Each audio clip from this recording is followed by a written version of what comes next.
अस्सलाम वालेकुम जी, welcome back to my channel. की हाल चाल ने? आई होप तुसी सब बिल्कुल ठीक ठाक होवोगे। अज मैं जा रही हाँ जी बाज़ार कित्थे जा रही हाँ? Moon market Iqbal town. ਜਿਹੜੇ लोग लाहौर च रहिंदे आ वो जानते होणगे इकबाल टाउन मून मार्केट जो है, मैं उत्थे जा रही हाँ। एंड जा क्यों रही हाँ? जा इस वास्ते रही हाँ कि अज मेरे बेटे की बर्थडे है छोटे दी, और अचानक मैनू आ गया है याद। तो असी पहुँच गए हैं जी टॉय शॉप च, मून मार्केट च वाली शॉप है।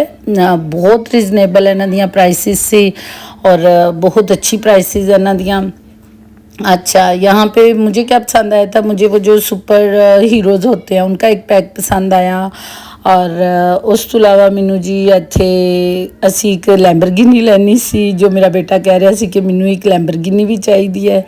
इस तो अलावा अजकल जो न्यू टॉय आया है ना मार्केट, वो है जी डायनासोर। डायनासोर जो हैं वो आवाज़ भी करते हैं, उस तरह के डायनासोर आए हैं मार्केट च। तो अगर जो लोग लाहौर में रहते हैं, अगर वो शॉपिंग करना चाहते हैं तो इस शॉप से ज़रूर आप लोग शॉपिंग करें। बहुत अच्छे इनके रेट्स थे बिल्कुल।